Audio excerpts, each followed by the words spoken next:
Rio wakes up surrounded by clouds, standing before an angel. The angel begins by telling him that he has recently died, yet he won't be heading to the afterlife just yet. In short, Rio has become the latest victim of the infamous truck con. Now, it's up to Michael to send him off to a new world to begin a fresh life. According to Michael, Rio won't be given any special mission or grand objective in this new world. He's free to live as he pleases. When Rio expresses his desire for a peaceful and laid-back life, Michael has no objections. But before sending him off, Michael needs to give Rio a quick overview of the world he'll be reincarnated into. The world is called Phi, a magical land where about 20% of the population can use spells tied to their natural elemental affinity. In Rio's case, his strongest affinity is with a water element. Since Rio asked for a peaceful and laid-back life, Michael went ahead and prepared a cozy little house for him. As a starter kit, he included 2 tutorial books, a knife, and even placed a protective barrier around the house to keep monsters at bay. As part of his beginner's kit, Michael has provided Rio with an ice house stocked with enough food to last 2 months, ensuring he won't face hunger anytime soon. Additionally, Michael included a guidebook containing detailed information on every monster Rio might come across in the region. While this will be useful for dealing with the forest's creatures later, Rio's current focus is on testing out his newfound magical abilities. He steps outside and shouts the spell, "Water come forth," which instantly forms a sphere of water in his hand. Magic turns out to be much simpler than he imagined. Even more surprising, he can cast the same spell just by visualizing the water ball, so saying the incantation isn't actually required. Now that he's confirmed he can use magic, he heads straight to the bathhouse and begins filling the tub with water. However, he quickly notices a problem. He only knows how to produce water, and there's no way he's going to enjoy a bath that isn't hot. So, he goes outside and tries to build a fire to heat the water manually. The only issue is, he has no clue how to start a fire this way. After a while, he gives up and lies on his back in defeat. But as he stares up at the sun, an idea hits him. Rio grabs a basin, fills it with water, and begins focusing on it, trying to compress it while drawing out the heat. Slowly, ice starts to form. With a bit more effort and practice, he manages to shape the ice into a makeshift magnifying glass. Using it, he harnesses the sunlight to start a fire. With the fire finally going, he heats up his bath, which was filled with ice water. By the end of his first day, he's finally able to unwind and enjoy a proper soak. Now that he's mastered making ice, Rio realizes the opposite should also be possible. If he can remove heat to freeze water, he should be able to add heat to create warm water. This becomes his next goal, something he'll need to practice in the coming days. The following morning, as Rio eats breakfast, he starts to think. With only 2 months' supply of food from Michael, he knows he'll need to hunt soon to restock. But he doubts a mere knife will be enough to fend off the forest monsters, so he resolves to begin practicing his attack magic. His first attempt is launching a water ball at a tree, and it works exactly as he imagined. But a small splash of water won't do much in a real fight. He remembers a way to increase the water's force, so he gathers another ball, this time compressing the water into a focused point for more pressure. The idea is sound, but his control isn't strong enough yet. His water jet barely has more power than a toy water gun. Rio recalls something Michael mentioned before his reincarnation. Magic relies heavily on imagination. The clearer the image in his mind, the better the result, and he just needs to keep refining it through practice. After several days of non-stop training, Rio's water jets are starting to take shape and look decent. However, they're still far from powerful enough to take down a monster. Rio has also figured out how to produce hot water, allowing him to enjoy warm baths whenever he likes. However, he's still working on fine-tuning the temperature, as his control isn't quite perfect yet. The next morning, he decides to practice his ice magic once more. This time, he attempts to conjure ice directly from the air, though it's difficult and takes nearly 3 minutes to form. He finally succeeds in creating ice out of nothing. However, unlike water, he struggles to launch it with the same ease. Combat training hasn't been going too well so far. None of the spells Rio has come up with have had much impact. Still, he spends the next few hours pushing himself, practicing non-stop until he finally collapses from mana depletion. Figuring he's reached his limit for the day, he calls it quits. But the very next morning, as soon as his mana is fully restored, he jumps right back into training. This routine becomes Rio's daily life over the next few weeks. Thanks to all his hard work, he can now create ice instantly, making it a reliable offensive spell. With his new set of attack magic finally ready and his food supply starting to run out, Rio ventures into the forest for the first time to begin hunting. He quickly notices a set of animal tracks and decides to follow them, which leads him to a nearby river. While exploring the area, he comes across some quartz by the riverside, something he can use to start fires by striking striking it against the edge of his sword. He also takes the opportunity to collect some detox herbs, just in case he needs them later. But suddenly, a deep growl rumbles from behind him.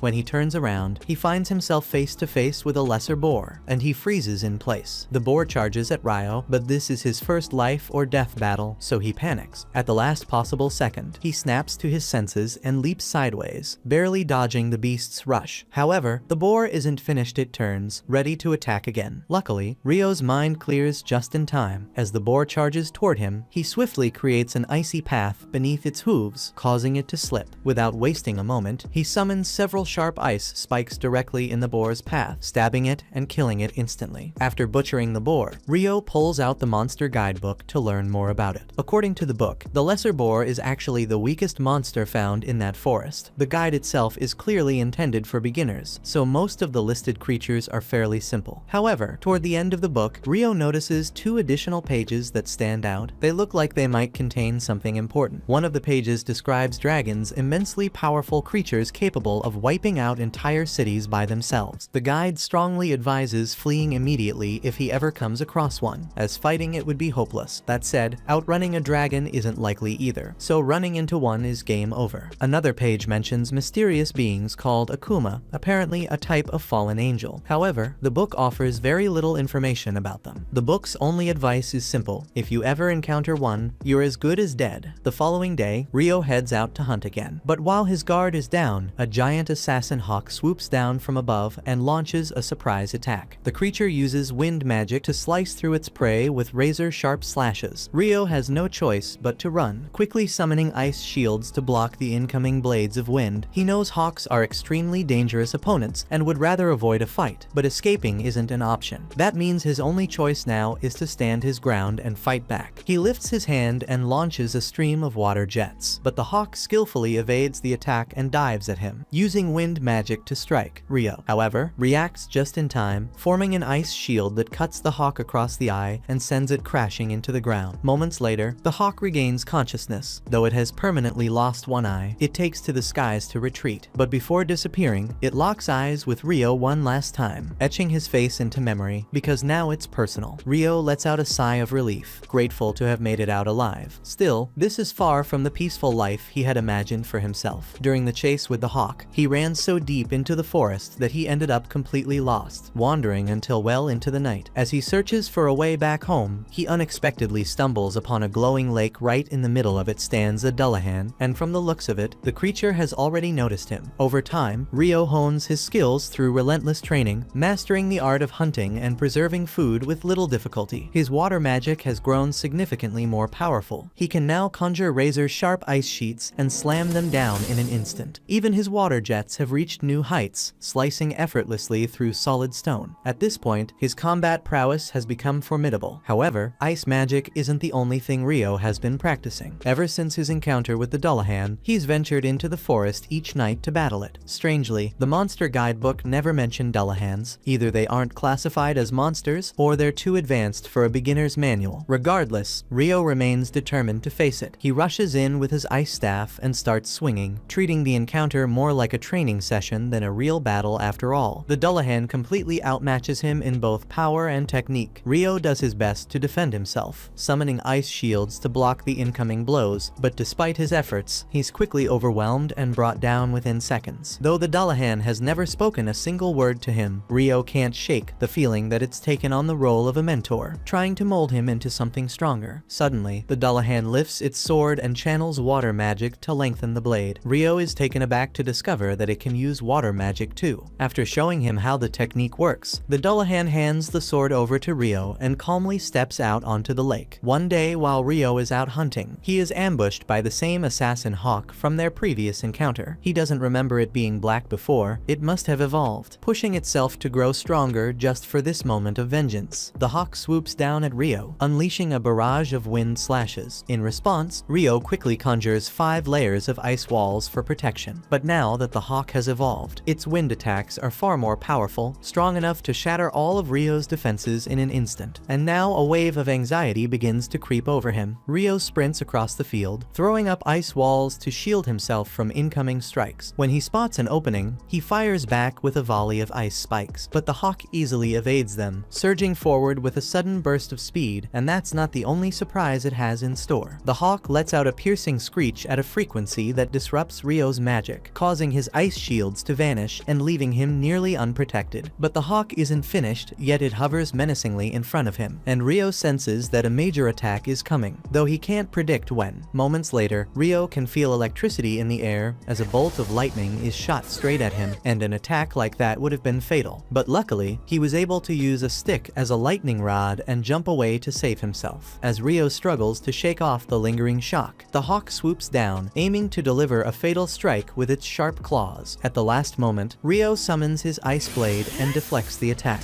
They exchange several more blows, but Rio remembers his intense training with Dullahan, so he spots an opening in the hawk's guard and drives his sword straight through its neck. As the hawk crashes to the ground, Rio slowly walks toward it, feeling a sense of understanding. He knows what it's like. The hawk lost an eye because of him, and ever since, it's been driven by the need to prove it was stronger, pushing itself to evolve. But Rio has also been working hard to grow stronger, and in the end, despite everything, the hawk was still defeated. Afterward, Rio starts making his way home, but to his complete surprise, a dragon suddenly appears before him. Remembering what the book said about dragons being unbeatable, he's convinced this is the end for him, but to his surprise, the dragon speaks to him through telepathy. It doesn't seem aggressive at all. In fact, it explains that it's just passing through, searching for a black hawk that passed through the area. The dragon simply wants to know if Rio has seen it nearby. Relieved that the dragon isn't hostile, Rio quickly realizes it must be referring to the hawk he just defeated. Nervously, he apologizes and explains that the hawk attacked him first, leaving him no choice but to fight back and end its life. The dragon is in shock that a human like Rio was able to defeat a hawk, though he doesn't appear particularly bothered by it. What really catches his attention is the sword Rio carries. He immediately recognizes it as the Fairy King's blade. For the Fairy King to entrust such a weapon to a mere boy, Rio must have done something to earn his favor. The dragon has grown fond of Rio, and Rio, still lacking much knowledge about this world, was hoping to ask him some questions. The two end up chatting for several hours, well into the evening, but their conversation is eventually interrupted as the dragon says he must return home. Rio expresses his gratitude for the dragon's answers, and the dragon thanks him in return, saying it's been a long time since he's had such an engaging conversation. They part ways with a warm farewell, but meanwhile, up in heaven, Michael is going over the documents related to Rio's reincarnation when he suddenly spots something he had previously overlooked. It turns out Rio was granted a hidden trait, something Michael hasn't seen since he sent a girl to that world 10,000 years ago. In Rio's case, the trait is eternal youth, and Michael finds it rather unusual. Rio heads to the beach, craving salt-grilled seafood, but he's shocked to see a giant shipwreck. He notices a man's dead body, which makes him feel sad, but then he suddenly hears another man's grunt, relieved and happy to realize someone is still alive. Abel remembers how the ship was destroyed by a giant sea monster, and when he wakes up, he's surprised to find himself alive. He looks around and sees his belongings placed next to the bed, so he grabs his sword and walks out of the house. Rio arrives and greets him. Abel is surprised that he couldn't sense him at all. Judging by the way Rio is dressed, he assumes Rio has nothing else to wear, but quickly realizes he shouldn't think poorly of the man who saved him. He introduces himself and thanks Rio for saving him, but Rio mentions that all he did was bring him home, so there's no need to thank him. He shares the sad news that, unfortunately, no one else survived. Abel realizes their bodies must have also washed ashore. He reveals that they were all smugglers, so Rio doesn't need to worry about them, but this shocks Rio. However, before Abel can say anything else, his stomach growls from hunger, so Rio invites him to lunch. While eating, Abel learns that Rio doesn't own any clothes, which surprises him, so he asks why he doesn't buy new clothes. But he soon realizes that since Rio has no money,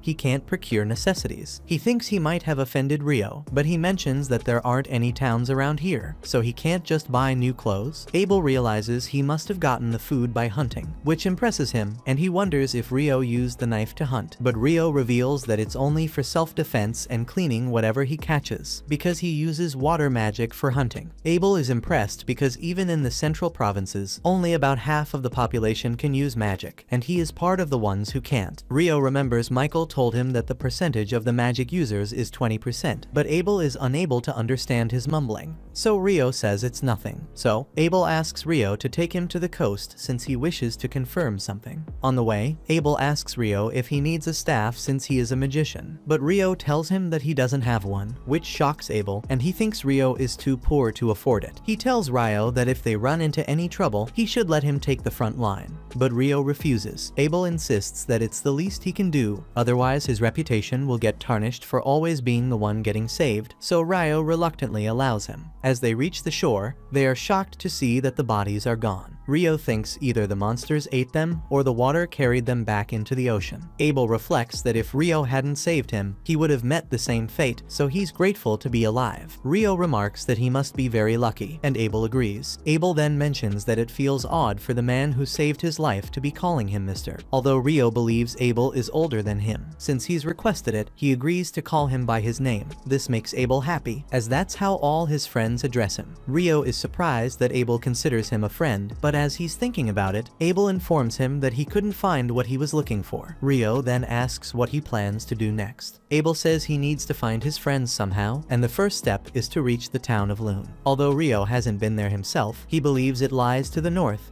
and that they'll need to trek across that side of the island. Abel then gets an idea and decides to recruit Rio as his guide. Rio agrees, on the condition that he gets at least one day to make his preparations. Rio realizes he won't be able to continue his dream of living a slow life. At night, when he tells Abel that he needs to bid farewell to someone, he is surprised since it's very late, but Rio mentions that the person is only available at this time. As he leaves, Abel remembers how he earlier said that no one else lived around there, but he thinks perhaps he wants to pay his respect to someone, and maybe he wasn't always alone on the island. But nonetheless, it's not his job to intervene in Rio's personal matters. Sometime later, we see that Rio has actually gone to bid farewell to the dullahan, saying he will be leaving the forest of Rondo for a while, but he feels grateful for the training he has received that has enabled him to survive. He knows he will be away for a while, so he decides to use all his power in their last sparring session. Rio charges forward with full force, but the dullahan easily deflects all his attacks, leaving him exhausted. Before leaving, the dullahan gives him new clothes, which makes Rio very happy and promise to wear with pride. The next day, they finally begin their journey, and Rio wears his new outfit, which fits him perfectly, but on their way, they soon run into a lesser boar, so Abel tells him to stand behind him and observe. He charges at the boar, and activates the combat skill called Total Impalement, which creates a hole in the boar's abdomen, and it dies on the spot, impressing Rio. He wonders what sort of skill it is, so Abel thinks a magician like him must have seen it for the first time, but it's very common for swordsmen and other people who use weapons to fight. The next morning, as they resume their journey, Abel hears a sound, and they notice two lizards in the marsh. Abel thinks they'll be difficult to deal with in the water, so they decide to take another route to avoid them. As they move along the alternate path, Rio senses that the lizard folk are following them. He informs Abel, who realizes they have no other choice but to fight. Rio tells him that there are a lot of them, so he'll use his magic to take them out. Abel reminds him that he doesn't have his staff, but Rio simply chants a spell and kills them all with icicles, shocking Abel. Together, they take out all the lizard folk. After the fight, Abel asks Rio about the spell, noting that the wind magicians he knows can only cast a single spell per invocation. Rio suggests that maybe it's different for water magic. Before they resume their journey, Rio uses magic to summon water so they can stay hydrated. However, Abel notices that Rio used a different incantation than before, which makes Rio nervous, and he quickly changes the topic, saying Abel must be imagining things. After walking for a bit, Abel gives Rio a coin, and he's surprised to see it since it's his first time seeing this world's money. So Abel explains that it's a bronze florin, used in the kingdom of Knightly, where Loon is located. He further explains that in the central provinces, each mints their own coins, but they all use the same denominations, and Knightly is one of the three major nations, with the other two being the Debuhi Empire and the Handelu Federation. Rio finds the name Debuhi a bit strange, so Abel wonders if he has a problem with the nation. Rio clarifies that he just finds the name a little unusual. He explains that a nation's name is very important to its people, since they have to introduce themselves everywhere as being from Debuhi, which does sound odd. Rio admits he wouldn't like to introduce himself like that, and Abel thinks he's overthinking it a bit. After some time, they finally get out of the forest. But as they are walking, Abel notices a rock moving, so he gets ready to attack. But Rio creates an ice wall, which blocks the rock.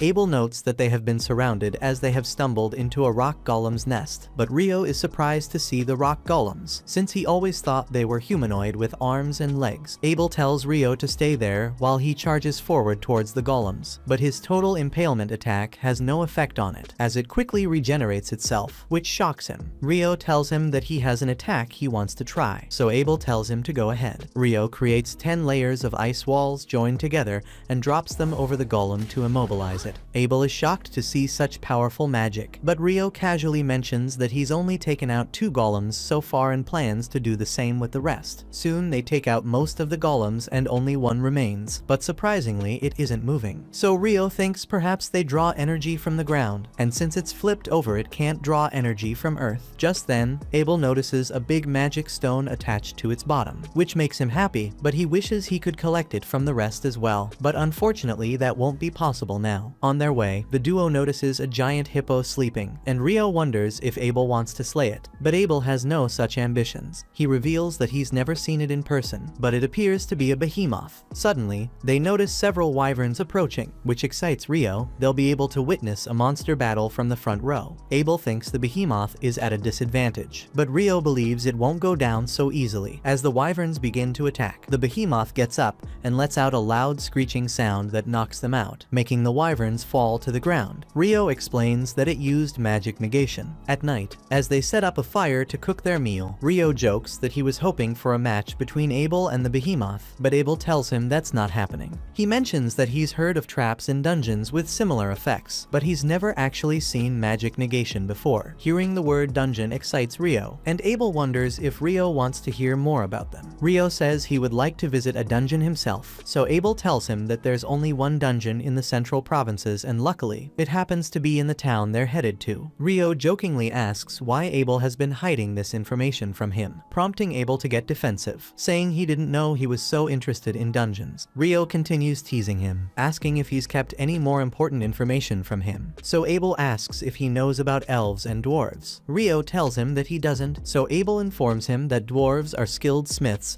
and they are good at fighting. Also, Loon has a few of them. He further explains that Loon only has one elf, while the rest are settled in the woods, which they never leave. So Rio thinks it's just the way he has pictured, but Abel doesn't believe him since he has never been outside that island. The next day, Rio continues to lead the way and reveals that across the mountain, they'll find a human settlement. Abel wonders how he got this information, so Rio recalls how the dragon told him everything. He tells Abel that it's better if he doesn't know, and he calls his source of knowledge beyond humankind. As they walk, they suddenly sense something approaching from behind. In that moment, a giant griffon appears, leaving Abel in shock, who is frozen in fear. But Rio quickly takes some meat from his sack and throws it into the air, and the griffon grabs it and flies away. They're both relieved to have survived. Abel notes that he was completely stunned, while Rio admits they might not have made it if they had tried to fight it. Abel thinks they aren't built to fight such monsters, and he notes there aren't many reports of anyone running into behemoths or griffons for centuries, so he thinks something is wrong with this place. Rio finds it a bit rude, and he thinks maybe humans aren't looking hard enough, so Abel thinks perhaps these frozen mountains have been keeping them out of human territory. As they're walking, Rio suddenly remembers that the wyverns that attacked the behemoth came from the direction they're now traveling. Soon, they spot some wyverns feeding on their prey, and Abel notes that they can't fight them. It usually takes around 20 experienced adventurers to take down just one, and even then, there are often casualties. Rio thinks that even if they try to avoid them, they'll likely encounter more along the way, and they won't be able to avoid fighting forever. Rio wonders if it would be easier to fight the wyverns while they're on the ground, and Abel agrees, thinking he can use his sword more effectively that way. So Rio steps forward to engage them. He summons several ice spikes to stab the wyverns, and Abel follows up with his total impalement technique. However, the wyvern's screams attract more of their kind. Rio uses an ice attack from above to bring them down, and Abel quickly finishes them off. After the battle, they collect the magic stones. Abel admits he can't believe how easy it was, while Rio wonders if Abel was hoping for a life and death battle just to get his heart racing. Just then, another flock of wyverns is on the way. They both prepare to fight, knowing they have no choice but to defeat them in order to keep moving. After successfully taking them all down, they reach the top of the mountain and are overjoyed to see a human settlement on the other side. After defeating so many wyverns, Rio feels confident, and he believes he wouldn't mind if they came across more of them. But Abel finds this ridiculous because he thinks it would be best if they never ran into those dangerous creatures again. Abel admits that it was surprising how they managed to collect so many magic stones from the wyverns, but he suddenly stops talking as he realizes that they have traveled quite far north. Though Abel is completely clueless about where exactly they've ended up, Rio nervously hopes that they haven't accidentally entered the Dullahan Empire, but Abel quickly reassures that this isn't the case, since the empire is farther north. Rio is relieved, which makes Abel curious about why he seems to hate that place so much. Rio tells him that he has nothing personal against the empire, but he simply dislikes the name, which Abel finds rather odd. Just then, Rio notices a road cutting through the landscape, and Abel observes that it's running east to west, so he looks around carefully and recognizes the area. Rio finds him lost in thought and asks if everything is alright, so Abel explains that if they follow the road west, they will soon reach the town of Kailati. This news excites Rio because he really looks forward to sleeping in a proper bed, but Abel thought Rio wanted to fight even more wyverns. Rio quickly explains that those are two completely different things. Abel mentions that the food in the town of Kailati is delicious and insists Rio should definitely try it. This makes Rio even more excited to visit this new town. A while later, they arrive in Kailati and head to a nearby tavern. While they're sitting there, Abel suggests that Rio should register with the Adventurers Guild, but Rio has no idea what that means. Abel explains that guild registration will serve as his identification, allowing him to enter different towns and countries without paying any entry fees. Abel says that when they arrived in the city, he acted as Rio's guarantor and paid a silver coin as the entry fee, but Rio jokingly asks if it was part of a sneaky plan to make him a servant. Abel keeps trying to convince Rio to join the guild, explaining that they can sell magic stones and monster materials there for a good price. Otherwise, Rio would have to become an alchemist to use those things, which would be a huge hassle. Rio is surprised that they have alchemy in this world, but he's shocked even further when the waiter brings his plate of curry rice to their table. He thinks to himself that, in most Isekai stories, the protagonist has to travel a lot in order to find curry, but somehow it already exists in this world. Abel asks Rio what he's mumbling about, so Rio says it's nothing and takes the first bite, but it's so tasty that he can't stop himself from devouring it in seconds. Rio orders another plate and asks Abel if they have curry like this in Loon. Abel confirms that they do. He is glad that Rio enjoyed it, and he admits that it was quite tasty. Even the next day, as they leave the town, Rio continues to praise the curry they had the last night, and he asks Abel to spill the beans about the best desserts in town. Abel is caught off guard and doesn't know how to answer, so he just says he'll think about it. They continue their journey, and after spending a few days walking, they finally see the town of Loon from a distance. As they reach the city gates, the guard recognizes Abel and says everyone was worried since he'd been missing for months. Abel explains that he managed to safely return thanks to Rio. The guard excitedly shakes Rio's hand, grateful that he saved his friend. Abel then pays the entry fee, once again acting as his guarantor. The guard then asks if they will be heading straight to the guild, and mentions that Abel's friends are currently out of town, but once they return, they will be shocked to see him. Once inside the city, Abel suggests they head straight to the guild to register Rio as an adventurer, since Abel can help him rank up. Rio is curious and asks what that means. Abel explains that new adventurers usually start at rank F, but with the endorsement of a B rank or higher, they can start at rank E or even D. Rio quickly realizes that this means Abel must be above B rank, which makes him feel proud. While Abel gets shy and quickly changes the subject, Abel goes on to explain that higher ranks allow access to better quests, which also means better rewards. He recommends ranking up, though he adds that Rio probably won't need to worry about money anyway, since they will earn a lot by selling the wyvern magic stones. Rio wonders if the magic stones are really that valuable, and Abel explains that they're actually quite rare. Selling them all at once could even crash the market, but he trusts the guild will know how to handle it. They finally arrive at the guild, where the receptionist, Nina, is shocked to see Abel that is still alive. Soon, all the adventurers gather around him, and Rio realizes that Abel is actually pretty popular. Rio thinks he should give them some space and steps outside the guild to enjoy the fresh air. Just then, an elf girl walks past him and notices Rio wearing the Fairy King's outfit. She mentions he must have impressed the Fairy King quite a lot. Rio is unable to answer properly, so she says she's in a hurry and perhaps they will meet again sometime and walks off. A short while later, Abel takes Rio back inside the guild, where he tells everyone that he survived only because of Rio, who will soon be registering as an adventurer. Abel hopes they will all look after him. Rio is happy to be the center of attention, as the others praise him for saving Abel. Moving on, we see Rio's registration process, and Abel says he wishes to recommend him for D rank, but Nina is shocked, since this is the first time anyone from his party is recommending an adventurer. Abel says Rio is very talented, but Nina tells him that she has no problem with it, though according to the rules, they must present some kind of physical proof of strength. Abel says that he was hoping to speak to the guild master about it, so Nina goes to inform the guild master about their request while they wait in the meeting room. When Nina shares the good news, the guild master rushes over, eager to see Abel with his own eyes. He had been very worried about him. He then notices Rio and introduces himself as Huma Glass, the guild master of Loon. He thanks Rio, making him feel a bit awkward, and Rio simply says he was just in the right place at the right time. Abel tells Hugh that he wants to endorse Rio for a rank up, so Hugh asks about the required proof. Abel confidently assures him that Rio is actually stronger than he is. Abel shows him the magic stones, and Hugh realizes that their green color means they belong to wind elementals. Based on their size and vivid glow, he suspects they might be from wyverns, which Abel confirms. Hugh is shocked, finding it hard to believe they managed to collect so many, since fighting that many wyverns would normally require an entire army. He worries that if such monsters were to attack the city, it could be completely destroyed, but Abel reassures him there's no need for concern, as they encountered the creatures far to the south of the Malefic Mountains. Rio is surprised to hear the name, so Abel tells him that earlier, after they found the road to Kailati, he realized where they were. Hugh reveals that it is said no one has made it through those mountains alive, and even experienced adventurers don't go there unless they have a very compelling reason. Hugh can't believe they defeated all those wyverns by themselves, but now that he has seen the physical proof of Rio's abilities, he has no objections to the rank up request. Suddenly, Abel's party, the Crimson Sword, arrives at the guild. Abel goes to catch up with his old friends, while Rio heads off to finish the rest of the registration process. As Rio enters the guild master's offices, he starts to wonder if he truly deserves the D rank. Hugh explains that while Abel is very gifted, even he can't take down a wyvern alone, so if Rio helped defeat several, he must be exceptionally talented. As Hugh pats Rio on the back to congratulate him, he's surprised by how strong Rio's body feels for a mage. Just then, Nina arrives with the paperwork and properly introduces herself before starting Rio's registration. She begins the short interview by asking his name and confirming that he's a mage. Then she asks about his magic element, and he tells her it's water. When she asks where he lives, Rio explains that he just arrived in the city. Nina lets him know that for the first 300 days after joining the guild, he's allowed to stay in the guild's lodgings. Nina asks if he's ever been in a dungeon before, and he admits he hasn't. So she tells him about a monthly introductory dungeoneering course, which offers a full guide for new adventurers and tips on what to watch out for. When Nina asks if he's interested, Rio excitedly says yes. She lets him know the next course starts in 2 days and says she'll sign him up. Nina tells him to be at the meeting room on the 3rd floor at 9 o'clock that day. When Rio looks surprised, Nina adds that there's a clock in town to help him keep track of the time. With that, Nina wraps up the paperwork, but Rio gets confused when she says it's time to start the actual registration. She asks Rio to place his hand on a crystal, and the device instantly creates his guild card, which she then hands to him. Nina congratulates him on officially becoming a registered adventurer. As they leave, Hugh feels relaxed because he was really worried about Abel, since things looked quite grim in his absence. He thinks he would never want to experience that again, which makes him thank Rio even more because he saved them all. He remembers he hasn't informed someone about Abel's return, so he immediately grabs his communication device to make a call. Meanwhile, Abel takes Rio on a walk, and when Rio asks where they're going, Abel tells him they're off to get his rewards for helping him get back to the town. Abel mentions he wants to buy Rio some new clothes and a staff. Rio thanks him, but admits he doesn't understand why Abel keeps mentioning a staff. Abel explains it's because he is a magician, but Rio tells him he can cast magic without one, and he can also use his sword in close combat. Abel is shocked to hear that and asks about the sword, so Rio shows it to him. However, Abel thinks it looks more like a knife than a proper sword. He worries that he might have hurt Rio's feelings, but Rio doesn't mind at all. Instead, he asks for Abel's help since there are still many things he doesn't know about this world. Rio soon learns that a day here is 24 hours, a week has 7 days, and a month has 30 days, basically the same as on Earth. He's surprised to learn that clothing is also measured in centimeters. It feels like too much of a coincidence, and Rio starts to wonder if there might be some kind of connection. Maybe someone else was teleported to this world before him. That would explain why so many things are the same as his home planet. Abel then invites him to his party where Rio is the guest of honor, and he introduces Rio to everyone as his savior. The next morning, Nina walks with him and asks if he had fun last night. Rio says he did, but admits he's just a little exhausted. They soon arrive at the guild dorms, and as they enter the room, they see a guy doing push-ups. When he notices Nina, he gets flustered. She tells them that Rio will be their new roommate, and the two introduce themselves as Nils and Ito. After reminding Rio about his class, Nina leaves. Nils comments on how beautiful she is, while Ito says they should stop being so formal with each other. Just then, Nina returns with another newcomer who will also be joining them as a roommate. Ito thinks the new guy looks pretty young, and Ammon confirms he's just 16. Sadly, after losing his parents, becoming an adventurer was his only option to make a living. Nina tells Rio that Ammon will also be taking the basic dungeon course with him, so they should go together, which they both agree to. Meanwhile, Abel's friend Lynn can't believe that a mage could create a thick ice shield. She thinks they're usually too thin and can be shattered by something as simple as an air slash. She also insists that using it midair to attack an enemy is completely impossible, but Abel tells her that Rio did exactly that. Lynn explains that magic can typically only be conjured close to the caster, so none of it makes sense to her. Still, the priestess says that if Abel is saying all this, then it must be true. However, Lynn fears that if Rio were to ever turn against them, it would be a big issue, or if he joins the kingdom as an enemy. Abel assures them that it won't ever happen. When they ask how he can be so sure, he explains it's because Rio hates the kingdom's name. The next day, Rio is taking dungeon class. The instructor announces that they've finished their introductory lessons on dungeon exploration. That afternoon, they will venture into the first floor of a real dungeon. Ammon appears quite nervous about this prospect, so Rio advises him not to put too much pressure on himself, otherwise he will exhaust his energy before they even begin their dungeon exploration. When the instructor asks if anyone has questions, Rio raises his hand and asks if there's a way to instantly travel to a dungeon layer you've already cleared. The question impresses the instructor, though he explains that only certain dungeons in the southern provinces have that feature. He adds that such dungeons don't exist in Lune, as far as he knows, since he's only heard about them through rumors. Ammon is impressed by Rio's knowledge and thinks it's no wonder he reached D rank, but Rio quickly changes the subject, saying he just heard it from someone else. In the afternoon, as the newbie adventurers prepare, they learn that the city is essentially built around the dungeon. They're told that every few years, the number of monsters inside increases drastically in an event known as the Great Tidal Bore. The instructor adds that during this time, some monsters can reach the surface, which is why they has double-layered walls for protection. Rio realizes that the outer wall is meant to protect the city from outside threats, while the inner wall defends against monsters from the dungeon. Ammon, already feeling nervous, thinks it sounds like a disaster waiting to happen, but the instructor reassures them that it only happens once every few years and insists there's nothing to worry about for now. As they enter the dungeon, Rio notices that Ammon still looks tense, so he tries to reassure him by saying they're all in this together, so there's nothing to worry about. The instructor tells them that there are no dangerous monsters on the first floor, so they're free to explore the starting area. As they walk a bit further, they spot something and stop. Rio tells Ammon that he'll hold it in place with his ice magic, and Ammon should take the chance to attack. They soon come across a soldier ant, and Rio remembers from the beginner's guide that the easiest way to kill it is by striking the base of its neck. He then fires 8 ice lances to pin the ant down and urges Ammon to go and finish it. Ammon rushes forward and, standing near the ant's neck, delivers a powerful strike that cuts it off, which makes him feel very confident in his abilities. He thanks Rio. In response, Rio tells him to collect the magic stone as a trophy from their first expedition. Ammon asks if that's allowed, and Rio explains that as adventurers, it's only natural to collect magic stones. They earn their living from the dungeon. After all, when they finally dig out the stone, both of them feel proud and happy with their success. That night, they return to the guild to celebrate their first dungeon visit and their first kill. Nils says he wishes they could have some alcohol, but Ito explains that the guild doesn't serve it, and they're not allowed to bring any from outside either. He thinks it's probably meant to discourage adventurers from drinking. Nils argues that the rules are too strict since they're just celebrating their achievement. Ito changes the subject, saying he's impressed they managed to defeat a soldier ant on their very first dungeon excursion. Ammon thinks they only succeeded because Rio pinned the ant down, giving him the chance to strike. But Rio praises Ammon's skill with the sword and tells him not to downplay his abilities. Nils is happy they managed to get the magic stone, while Ito asks what their plans are for tomorrow. Ammon says he wants to visit the dungeon again, but doesn't feel confident going alone, so he's unsure about it. Rio offers to go with him and suggests they try reaching the 3rd floor, which Ammon eagerly agrees to. Rio finds it odd that an ant showed up on the 1st floor, and Nils mentions that normally only bats are found there. Ito tells them that there have been reports of ants appearing on the 1st and 2nd floors over the past few months, which makes Rio wonder why they were there. Suddenly, Abel approaches from behind and joins the conversation, explaining that the ants can dig tunnels all the way up to the 1st floor. Rio thinks veteran adventurers shouldn't sneak up on rookies, especially since his friends look clearly startled, but Abel says he was just sharing some expert knowledge to help them feel more relaxed. Abel tells Rio's roommates that while Rio is strong, he has some personality issues, so they should look after him. Rio feels he shouldn't be bothering them like this. When they realize Abel is from the Crimson Sword, Nils quickly jumps up, proudly saying he's an F-rank swordsman, and that Abel is his hero. He asks if they can shake hands, and Abel happily agrees, filling Nils with joy. Abel then advises them not to push themselves too hard, reminding them that survival is every adventurer's top priority. Nils promises to remember that, but Rio can't help but wonder why Abel showed up so late at the guild hall. Abel explains that their last quest was tougher than expected and took longer to complete. He says they just got back, but then his party members show up and are surprised to see him there since they were supposed to report to the guild master. Abel makes an excuse, saying he's just doing his duty by guiding the newbies, but his friend Warren picks him up and throws him over his shoulder. Abel calls out to Rio for help, but Rio says reporting the mission is important, and as the party leader, Abel should do his part. Abel doesn't like that response and jokingly calls Rio a traitor. Before leaving, Lynn walks up to Rio and silently stares at him for a few seconds without saying a word. A few minutes later, Rio's friends talk about how impressed they are by the Crimson Sword party. As they praise Abel, Rio doesn't understand why they're so interested in him. Meanwhile, as Abel is being taken to the guild master, Rihia tells Lynn not to stare at people, thinking about how she was watching Rio, but Lynn replies that anyone would be curious after hearing Abel praise him. Abel then tells them not to worry, they'll soon see Rio's power for themselves. The others just think he's trying to act cool. The next morning, Ammon is excited to head back to the dungeon, but Rio reminds him to take it slow. There's no need to rush. Once inside, they quickly encounter monsters. Rio fires ice lances at them, while Ammon, feeling more confident, reacts quickly when a wolf lunges at him, slicing through its body with ease. Another wolf tries to sneak up on Ammon, but Rio hits it with more ice lances, giving Ammon the chance to finish it off. With each fight, Ammon grows more confident in his abilities. After they finish off all the wolves, Rio tells Ammon that his swordsmanship reminds him of Abel. Then he recalls that Ammon once mentioned his teacher was a former adventurer from his village. Ammon explains that his teacher's name is Kiro, and he trained at a well-known school in the capital. Rio says he believes Ammon has the potential to become a great swordsman like Abel. Ammon, in turn, is impressed that Rio, despite being a mage, seems so knowledgeable about swordsmanship. Rio explains that he used to train with a mentor, but since his style is original, he doesn't know if he's skilled in it. Rio asks Ammon if he's ready to continue exploring. Ammon says yes, but Rio thinks he should rest a bit longer since his fighting style still seems quite exhausting. He suggests that Ammon start running regularly to build up his stamina, and recalls how Abel used to train first thing in the morning. Rio adds that even the most talented fighters have to practice hard, which motivates Ammon to push himself even more. The next day, Rio heads to the library, hoping to learn more about alchemy. The receptionist hands him a few introductory books. One is a beginner's guide, and the other is a recipe book filled with useful information. After finishing the reading, Rio thinks he'll need his own copies if he wants to take alchemy seriously, though he wonders how much they might cost. Suddenly, the entire town goes dark as an eclipse covers the sky, but something feels off, like the whole world has shifted. Rio senses someone behind him and quickly summons multiple layers of ice walls, just in time to block a fire attack from an unknown enemy. As the dust settles, Rio sees a demon girl. The demon seems surprised that a human got caught up in this, though she casually adds that it doesn't matter. She's going to kill him soon anyway. From the power behind her attack, Rio realizes she's an Akuma. He knows he should run, but he isn't sure if escaping is even possible in a situation like this. The Akuma girl forms a massive ball of fire, and Rio quickly summons multiple ice walls again. However, he notices they aren't holding up as well as before. She blasts a hole through the wall and fires a wind bullet at him, but Rio manages to dodge, avoiding a direct hit to the heart. She's surprised he was able to block her hellfire, and even more shocked when he dispels her wind lance. Then she notices the robe he's wearing and realizes it came from the Fairy King. Annoyed, she decides she'll have to get her hands dirty and fight him up close. The Akuma charges in to finish him off, but Rio isn't ready to give up. He draws his sword and begins blocking blocking her strikes with determination. She mocks him for being too slow, so he follows up with ice attacks, but she dodges them with ease. Rio quickly realizes she's using wind magic to move at such high speed. She suddenly jumps into the air and launches a powerful attack, but Rio manages to block it just in time with his sword. Rio thinks that as long as he stays on the defensive, she won't be able to land a hit. He also feels that her strikes are nothing compared to the harsh training he endured with the dullahan. The Akuma notices he's wielding the Fairy King's sword too, and starts to question what he really is. She begins forming a fire attack, but Rio dispels it with an ice lance before she can launch it. Shocked by his speed, she wonders how he's casting so quickly and calls him a monster with incredible abilities. She realizes how dangerous he is and charges at him with full force, but Rio dispels all her attacks and pushes her back before launching massive ice spikes in her direction. In response, she uses raw power to create 2 concrete walls from the ground, blocking all of his attacks effectively. Just as the Akuma girl thinks she's completely safe, Rio launches a surprise attack from above, injuring her shoulder and cheek. He rushes in to press the advantage, but quickly realizes she's already healed from the damage. While he's momentarily distracted, she sends him flying into a nearby building. The Akuma girl believes she's won the fight, but suddenly, water droplets begin to fall from the sky. As soon as they touch her, they start burning her skin, and she screams in pain. Enraged, she unleashes a massive wave of bloodlust. But fortunately for Rio, the eclipse ends just in time. She introduces herself as Leonor, but Rio already knows she's an Akuma. She's surprised he's aware of her kind's existence, which means she should have killed him, but she knows it's impossible to defeat him within the time limit. Leonor tells him she enjoyed the fight and looks forward to seeing him again, but Rio doesn't feel the same. Still, Leonor insists they'll meet again because of how strong he is. Even if she can't return, he might encounter others like her. This leaves Rio intrigued, realizing there are more Akumas in the world. Before leaving, she warns him not to get himself killed because now his life belongs to her. Leonor also hopes to be stronger the next time they meet, then suddenly vanishes from sight. Rio feels glad to be alive and believes it's all because of this robe. Otherwise, there would be a hole on his shoulder. He decides his next step is to buy those books, so he heads off to withdraw some money from his account. After withdrawing money from his account, Rio feels happy, realizing he's quite rich from selling those wyvern stones to the guild. He thinks he won't have to worry about making a living anymore, but when he returns to their room, he finds no one there waiting for him. He decides to head to the bookstore to buy the alchemy books, but on the way, he suddenly spots some adventurers bullying his friends in the street. Rio hears the leader telling Rio's group they should always be ready for an attack, since monsters don't give warnings. But before he can finish his point, Rio knocks the bullies out with precise ice magic. Their leader, Dan, gets angry and tries to punch Rio, but Rio easily dodges and hits him with the handle of his sword, hitting him so hard he ends up vomiting. Then Rio gives his friends magic potions to help them heal quickly. Still, he notes that they must be exhausted and suggests they all go to the hot springs to recover. Later at the hot spring, Ito heals his shoulder injury using healing magic. Ito is surprised that Rio was hurt despite being so strong in battle. Ammon asks what Rio was fighting earlier, but Rio avoids the question, saying he'll tell them another time when he's ready. The next day, Rio's friends head to the dungeon, and together they manage to defeat several monsters. But Ammon gets wounded fighting the goblins, so Ito uses lesser heal to cure his wounds. Ammon thanks him, and Nils thinks it was a close call because they narrowly survived. So Ito adds that goblin archers shouldn't be on the 5th floor. Nils suggests they should call it a day and head back to the surface while splitting their winnings 3-way as usual, which surprises Ammon that they are already leaving. Nils says they shouldn't push their luck any further. His motto is that survival is their top priority, which makes Ito wonder if he got that from Abel. Nils argues that it's only logical to prioritize their lives, and everyone agrees. Ammon then thinks that if Rio had come with them, things would have been much easier. But Ito points out that a party is usually made up of members with similar skill levels, and they're no match for him. Outside the dungeon, Rio thinks he needs to improve his skills and turn his weaknesses into strengths. He has no other choice. He also recalls Leonor's incredible speed during their fight and suspects she used wind magic to close the distance, which makes him a bit jealous. Still, he reminds himself there's no point chasing what he can't have. Instead, he should focus on what he can do. He wonders if there is a way to move quickly using water magic, and the first spell that comes to his mind is Water Jet. He remembers that he has used it underwater to surface before, but so far he hasn't used it on land, so he decides to test it. Rio creates a thick layer of ice on the ground and tries to imagine ice coming from all points in his back to propel him forward. He creates a total of 256 water jets behind him, but he isn't successful, leaving him disappointed. However, he reassures himself that it's a work in progress, and the next time he will try with over 1,000 water jets. He decides to visit the library to read more on akumas and alchemy. Meanwhile, Lin reads through the forbidden spellbooks, but can't find any information on the spells Abel said Rio could use. She thinks it's impossible to create a thick ice wall in mid-air or ice spears strong enough to pierce a wyvern's defenses. The only explanation she can think of is that they're original spells, but in her mind, only the Empire's Inferno magician is capable of creating something like that. Syrah arrives and is surprised to see Lin there. Lin says she was looking for something but unfortunately didn't find it. Curious, Lin asks if she was away on a quest. Syrah replies that she went on a mission to the royal capital and tells Lin she should go now. The envoy is waiting for her. Meanwhile, Nils struggles to talk to Nina. She comments that they came back rather quickly, so Ito explains about the archer goblins on the 5th floor. When Nina sees the magic stones, she realizes they're telling the truth and quickly rushes off to inform the guild master. She thanks them for sharing such important information. Nina informs Hugh about the recent discovery, and he notes that those monsters aren't supposed to appear until after the 10th floor, so it's a serious warning sign. He asks if there are any B-rank parties currently in town. Nina tells him that both the Crimson Sword and the White Brigade are around. Hugh asks if the brigade's main force, led by Phelps, is present. She confirms they returned from an excursion 2 days ago, so they should be in town. Hugh then tells her to summon both groups. He'll meet them in his office. A short while later, Abel hears that the White Brigade is coming too, and he's not happy about it since he doesn't know how to deal with them. But Rihia points out that he's known them for a while now, so he should understand them well enough. Lin thinks Abel is always whining, and tells him he should learn from Warren. When they arrive at Hugh's office, they see the White Brigade is already there, and Phelps greets Abel. Abel returns the greeting with his usual response. Hugh thanks everyone and assumes Nina has already filled them in, but he repeats the key point: goblin archers have been spotted on the dungeon's 5th floor. Abel asks how reliable the information is, and Hugh says it's 100% confirmed. The adventurers who saw it brought back the magic stones as proof. Phelps then asks what they're expected to do, and Hugh explains that he wants them to enter the dungeon and check for any signs of a dungeon stampede, which refers to the explosive growth in monster population. Hugh explains that it's been 10 years since the last one, so they're likely due for another soon. Rihia believes the appearance of goblin archers on the 5th floor could be an early warning sign. Hugh then adds that they'll be paid 100 gold coins up front and 200 more upon completion. Abel asks if their only job is to confirm whether it's really happening. Hugh explains that if it is, they must immediately return to the surface so the dungeon entrance can be abandoned and double walls set up in a joint effort between the guild and the regional knights. He adds that he's already informed the local lord about the quest and shared the defense plans. Abel thinks that's a lot of preparation. Abel figures that Hugh must truly believe the dungeon stampede has already begun if he's making such detailed plans. Hugh agrees, saying it's better to be over-prepared. If it's really happening, they'll need every available force. He tells them to be ready, as they'll head out tomorrow morning. He's already issued a notice closing the dungeon to other adventurers. Finally, Hugh asks if they're willing to accept the quest, and both parties eagerly accept the challenge. The next morning, at the guild dorms, Rio gets ready to head out, and the others wonder where he's going so early. Rio says he's heard the Northside Library is very advanced, so he plans to study alchemy, and secretly hopes to find more information about akumas. Ito mentions that only D-rank adventurers are allowed there, but Rio is already prepared for that. Ammon then wonders if the rumors are true about the library having forbidden texts. However, Ito points out that Rio needs to be B-rank to gain access, which leaves him a bit disappointed, but Nils encourages him, saying he'll qualify soon enough. The others also start getting ready to head to the dungeon and wish Rio luck before he leaves. A little while later, Rio arrives at the library. He thinks the southern one was bigger, but he likes the atmosphere here. Suddenly, he spots the elf girl he met in the city a few days ago. Meanwhile, both parties arrive at the dungeon entrance. Abel notices that the White Brigade has only half as many members, so Phelps explains they only brought C-rank adventurers or higher. When the guild master asks if they're ready to open the gate, Abel stops him. He has a bad feeling. He then tells Lin to use her wind magic to scan the 1st floor. Lin uses her magic to scan the area and sees over 100 monsters just on the 1st floor. They realize the dungeon stampede has already begun. Hugh immediately orders his men to alert the knights and close the city gates, as the monsters will be coming out any second now. At the guild, Nils, Ito, and Ammon notice that the dungeon is closed for the day and wonder if it's connected to yesterday's issue. Just then, a messenger arrives and announces announces that the dungeon stampede has begun. According to emergency protocol, all adventurers must head to the walls to help stop the monsters. Meanwhile, Rio meets the elf girl, who introduces herself as Syrah. She asks what brought him there, and Rio says he wants to study alchemy, which she finds fascinating. He explains that he hopes to create a golem, which impresses her even more since it's a very difficult task. Unfortunately, Syrah doesn't know of any books specifically about golemcraft, but she says there are some that could help him learn the basics. Syrah tells Rio to follow her and asks if he likes reading. He says he loves it but hasn't been around books in a long time. Syrah jokes that he makes it sound like it's been decades. Rio then asks if she's an elf, which she confirms, adding that she's also an adventurer in a B-rank party called Wind, though she's the only member. That reminds Rio of what Abel said about there being only one elf in town. Syrah mentions that it's unusual for an elf to live in a human settlement, but she's glad she did because it led her to meet him. She then takes Rio to the section where he might find books on golemcraft. Meanwhile, the city gates close as they try to seal off all access to the dungeon. Realizing the monsters are coming, everyone takes their positions. Suddenly, the dungeon door breaks as a horde goblins go outside. Hugh quickly orders everyone to launch long-range attacks to weaken them before they get too close. They manage to hold off the goblins just long enough for Margrave Loon's knights to arrive, which gives everyone some relief. Hugh is glad he met with Commander Neville yesterday, but even so, the number of goblins is far greater than during the last stampede 10 years ago. Hugh grows more worried as the goblins keep coming out of the dungeon, slowly wearing down the adventurers and knights. Phelps tells his team to brace for a long battle, especially since they're only facing goblins so far. Abel and his team are fully prepared. He tells Lynn to conserve her mana, but also says that if she has any powerful spell that could help turn the tide, she shouldn't hesitate to use it. They soon run out of arrows, but fortunately, other adventurers arrive with more from all the weapon stores in town. Nils tells Abel he has a message from the guild master. A bigger threat is likely on the way, and he wants the Crimson Sword to be ready to handle it. Ammon helps distribute the arrows, while Ito focuses on healing the injured adventurers. After they finally defeat most of the goblins, Hugh tells everyone it's time to descend from the wall, and they follow his order, ready to go on the offensive. Lynn uses her wind magic to help them land safely, while a girl named Shenna creates a clay wall to block off the goblins. Abel and Phelps leap over the wall and swiftly take down the goblins, showing off their superior skills. They soon come across a huge goblin and realize it's the goblin general. Phelps thinks the battle will be over once they defeat it, but Abel notices there are 3 generals, which means the Goblin King must be nearby. Abel quickly comes up with a strategy. He and Phelps will each take on 1 goblin, while Rihia and Shenna handle the 3rd. They need to be quick so they can finish before the Goblin King shows up. They bravely face the challenge, but just as they're fighting the generals, Abel suddenly senses something and shouts for everyone to duck. A powerful air slash strikes them, and Abel realizes the Goblin King was willing to sacrifice his own generals to kill them. Watching the battle, Hugh thinks that only Abel's magic sword and Phelps's spear can defeat the king, but even with those weapons, they seem to be struggling against such a formidable opponent with so much raw power. As Phelps gets pushed back, he thinks things don't look good for them, but Abel suddenly steps in front of him and charges at the Goblin King using his perfect shadow technique. He then activates his total impalement technique and stabs the king in the chest. However, even after being pierced by the sword, the Goblin King doesn't go down, shocking everyone. Abel remarks that he didn't expect it to be that easy. Abel calls out to Lynn, and she unleashes her magic spell, Bullet Rain, which finally takes down the Goblin King. Everyone is relieved they succeeded. Phelps realizes Lynn had been preparing her ultimate move the entire time, and Abel explains that it's a powerful spell, but it requires a long incantation. Meanwhile, deeper inside the dungeon, something even more terrifying is sealed behind a door. As Rio returns to the guild, he notices the hall filled with adventurers all celebrating something, so he wonders what that's about. Meanwhile, Hugh wishes he could also drink and relax because he still has lots of paperwork to handle. He notes that on top of everything, the researchers from the royal capital will be arriving soon to conduct research on the recent incident, and although the dungeon will be closed for a month, he believes the aftermath of the attack will be much worse. A while later, Rio meets his friends, who explain the situation to him. He finally understands why they're drinking alcohol, even though it's normally not allowed in the guild. Nils excitedly tells Rio about Abel's expert swordsmanship and how he defeated the Goblin King thrusting his sword while signaling Lynn to unleash her ultimate spell. Ito adds that it was actually Bullet Rain, and it's supposed to be one of the most powerful wind spells there are. So Ito also joins the discussion by saying that only Abel was able to dodge it, but he wonders how he did that. Just then, Abel arrives, Nils, and he tells them that he used the sword skill Perfect Shadow, which is a technique for dodging any kind of ranged attack, including magic. Nils praises Abel for his heroic performance earlier, but Abel insists Nils was also great in his supporting role. Rio finds the name Perfect Shadow rather strange, and Abel had already expected him to say something like that. Their conversation is cut short by the sudden arrival of Lynn and Rhea. The girls tease Abel, saying they already expected him to be with Rio since he seems to be his favorite person, though Rio suspects they might be a bit jealous. Lynn asks Rio if he can really create ice walls in midair. He confirms he can, up to about 40 meters above the ground, which surprises her. Rio reassures her that it's not easy, it took a lot of practice. Lynn remarks that most people can't do it and asks if it's an original spell. Rio is unsure, so she rephrases, explaining that most magic is cast by reciting existing incantations. Rio explains that incantations are a matter of personal preference and vary from person to person, but Lynn still doesn't quite understand. Nils then reminds Rio the food will be gone if they keep talking, so Rio excuses himself. Abel explains that, according to Rio, incantations are used mainly for show,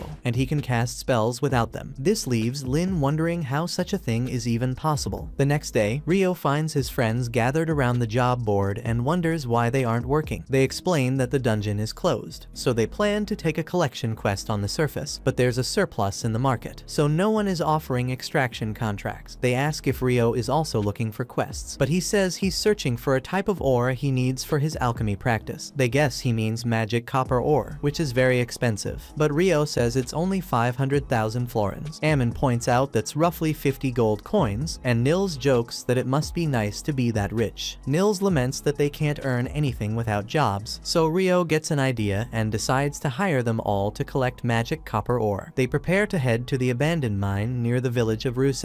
About half a day's walk away, Rio offers each of them 4 gold coins, regardless of how much they collect, and an additional 25 gold coins for every piece of magic copper ore they find. His only condition is that they avoid unnecessary danger and return safely. Nils asks if Rio is really sure about this, but Rio points out that 37 gold coins is still less than what he'd pay for the ore in town. However, since it's not a guild job, they won't receive any credit for it. They all happily accept the mission, and Rio returns to his room only to hear some commotion outside. He looks outside and is surprised to see some soldiers bullying a girl, and even more surprised that the one trying to protect her is none other than Dan, the same person Rio had taught a lesson to not long ago. As the knights try to take the girl away, Dan pulls her back and pushes them away. One soldier prepares to strike him, but surprisingly loses his balance and falls. Dan himself seems unsure of what just happened. The knight tries to attack again, but the same thing happens. He ends up on the ground once more. They wonder what's happening. Just then, Phelps suddenly arrives and demands to know what the knights are doing. They tell him not to interfere since he's just an adventurer, but he replies that he's also a nobleman, introducing himself as the heir to House Heinlein, realizing he's the son of the former commander of the Royal Knights. The soldiers are frightened and quickly flee. Phelps praises Dan for his bravery and tells him to take the girl to her friends. He then turns to Rio and asks if he's the one Abel has been praising so highly, introducing himself as the captain of the White Brigade. Phelps says Abel had told him about Rio, but after seeing his magic firsthand, he's certain Rio is truly talented. Rio feels nervous, so Phelps remarks that the knight must have simply slipped, trying not to reveal Rio's powers since he likely wants to keep them hidden. Phelps adds that during their recent mission, Abel was certain it would have been much easier to handle the great tidal bore if Rio had been there. They are then interrupted by Phelps' companion, who reminds him they're running late. Before leaving, Phelps thanks Rio again for dealing with the knights. As they walk away, Rio notes how strong they are, but wonders why the son of a Marquess is working as an adventurer. Later that night, while Rio is enjoying his dinner, Abel interrupts him and asks why he's sitting alone. Rio jokes that he won't pay Abel's bill and that Abel should be treating him instead since he's the senior, but Abel knows how much money Rio has and refuses. When the chef asks what they'd like, Abel orders the daily special. Rio then asks why Abel is alone, teasing that he must be planning to visit the red light district later, catching Abel off guard. When Abel gets defensive, Rio asks if he has a special girl and if it's Lynn, but Abel says she likes Warren, then realizes he said more than he should. Rio remarks it's an unusual pair, but admits love comes in all shapes and sizes. He then asks if Abel is interested in Rhea, but Abel quickly denies it. Rio teases him for reacting like a middle schooler, a term Abel doesn't understand. When Rio again asks why he's alone, Abel decides to take him along. They head to the market, where Abel tells Rio that one of the investigators sent to Loon is an old acquaintance of his. The investigator is guarded by royal knights, but a few of them are corrupt and have slipped away tonight. Abel's task is to track them down before they cause any trouble. Rio suddenly stops Abel, pointing out some hooded adventurers he doesn't recognize from Abel's welcome party. Abel assumes they're here for dungeon exploration, but Rio reminds him the dungeon is closed. They follow the men into an alley where a hooded man tries to launch a sneak attack on Rio. He blocks it easily and quickly takes them all down with a couple of ice blocks from above. Rio finds them disappointing, expecting more of a challenge. While Abel notices an alchemy box, Rio gets excited, but Abel tells him it's for investigation. Abel learns that the men are actually C-rank adventurers from Jaclair, the capital of Handaliu, and wonders what they were doing there. He decides to hand them over to the city guards. Rio jokes that this is a rare accomplishment for him, but Abel says it's nothing new. Rio then asks if bragging about his adventures to everyone at the party counts as one, prompting Abel to ask how he even knows about that. Meanwhile, as Phelps is walking, the knights from earlier try to attack him in revenge. However, they are intercepted by Shenna, who incinerates them with her fire magic, leaving no trace behind, leaving Phelps impressed. Later, a group of men arrives in town and meets with Hugh, who isn't pleased when they ask him to reopen the dungeon for their investigation and to provide adventurers for their protection. One of the men, Clive Staples, explains that His Majesty has appointed Earl Harold Lawrence, the Minister of Domestic Affairs, as the new head of their research expedition, giving them full authority over the team while they're in the field. However, Hugh reminds them that some requests simply aren't realistic. Clive again emphasizes what it means to have complete authority, but Hugh thinks they've forgotten the meaning of unreasonable. Their leader apologizes for the food situation and says he'll arrange for supplies to be brought in from neighboring towns, but Clive insists the dungeon must be reopened. Hugh pauses for a moment, then agrees, on the condition that if anything happens to his town or its adventurers, the guild will not be held responsible. He firmly adds that if they can't accept that, the dungeon will remain closed. The man agrees. Earl remarks that they can hire adventurers at a good rate, but Hugh tells him it depends on the adventurers themselves. Before they begin the dungeon exploration, Hugh warns them that there are no records of the dungeon's condition after a great tidal bore, so they should proceed with caution. Meanwhile, Rio visits the place where Abel's party stays and thinks their cafeteria must be nice. Before he can go in, a girl approaches and asks about the guild, saying she needs to deliver an important letter there. Rio plans to eat first, but the girl insists. A little later, Rio takes her inside, and she hands the letter to Abel, saying it's from Professor Hilarion. Abel reads it and finds that the professor wants him to support the court magicians in their dungeon investigation. Rio asks if the dungeon isn't closed, so Abel explains about the investigation party, a worried look on his face. When Rio asks if something is bothering him, Abel tells him about an A-rank party that never returned, and it wasn't just any A-rank party. Their leader was said to be a superhuman on the verge of S-rank. This means they have no idea what happens inside the dungeon after a great tidal bore. Rio thinks the smart choice would be to stay safe, then excuses himself to have his meal. While the girl thanks him for guiding her, Rihia asks her name, and she introduces herself as Natalie Schwarzkopf. Lynn recognizes her family as the famous water magicians, but Natalie says she's not that impressive. Lynn then asks if Natalie has heard of a spell that can conjure an ice wall some distance from the caster, but Natalie hasn't heard of it either. Abel wonders why Lynn is so obsessed with Rio's abilities, but Lynn protests, saying any magician would be interested in learning a spell like that. Just then, Natalie interrupts to ask if magic like that actually exists, so they tell her that Rio is capable of doing it. On that note, Abel tells them that if they ever fought Rio, not even the four of them together could defeat him, so they might as well give up. Besides, Rio isn't the type to kill anyone. He also advises Natalie that if she ever needs help and they're not available, she can ask Rio, who can usually be found in the guild's room number 10 or in the library. The next morning, Abel meets the team of investigators, while Hilarion explains that this magic device is used to trace mana left in the environment. Anything it detects will be reported to the analysis team in the tent. Abel shows great interest. Hilarion asks if he's begun to like alchemy, but Abel says it's actually his friend who's interested in the subject. This surprises the old man, as he never imagined Abel to be the type who had friends. On the other hand, Rio's friends return with the ore he had requested, so he rewards them generously, making them really happy. Ito notes that the dungeon is surprisingly opened once again, but Rio adds that it's only for D-rank and above adventurers. Meanwhile, Abel's team keeps moving deeper. After 3 days, they reach the 7th floor without encountering any monsters. Hilarion explains that the analysis team on the surface is reviewing their readings, but they haven't found anything unusual yet. Abel thinks they'll need to go deeper. Just then, he notices the researchers adventurers from the Royal Central University are in some hurry, so Ryu remarks that they're assuming the monsters from the Great Tidal came from below the 38th level. The next day, Hugh explains that E and F rank parties can't enter the dungeon, but they can take on alternate work by transporting food from other towns, which will require security. He adds that the White Brigade is already involved, but they could use more volunteers. Rio then asks about the color of the stones collected during the Great Tidal Bore, and Hugh tells him they were pale, which surprises him. Meanwhile, the exploration team discovers a strange door in the dungeon. One of the investigators mentions that it might be connected to another place. Clive is thrilled that his team was the first to find this gate, so he orders everyone to set up the equipment and begin examining it immediately. They quickly get everything in place, but as soon as the magic tool touches the dark gate, everyone vanishes from there. In the very next moment, they all find themselves surrounded by a dark abyss. Abel quickly calls out to his comrades, asking if they're alright, and they confirm. He then walks over to Harold and asks him what's going on. Harold replies, saying they've been relocated. At the same time, Clive and his team have been transported somewhere else in the dark abyss as well. Considering their situation, Clive immediately orders the other adventurers to quit standing around and start examining their surroundings at once. They need to stay very cautious, because they never know what might appear. While the others are checking the area, one of the adventurers approaches Clive and asks him to explain what just happened. Clive answers that he can't say for sure, but it's most likely they were teleported to this strange place. That's why gathering information about their surroundings is so important right now. Clive believes the gate is most likely responsible for this. Their previous theory claimed that the monsters from the Great Tidal Bore came from below the 38th layer of the dungeon. But with the way things are unfolding now, that theory has clearly been proven wrong. He believes there's a strong chance that the gate itself was the true source of it all. However, as Clive thinks about it for a moment, he realizes this might actually turn out to be a good thing. Discovering the real root of the Tidal Bore would be an excellent finding, especially because it directly contradicts the current prevailing theory. Clive smirks as he realizes that if he can make any vital discoveries during this investigation, it might be enough to get him promoted to department head. Just then, one of the adventurers calls out to Clive, pointing behind him and saying he hears something coming from that direction.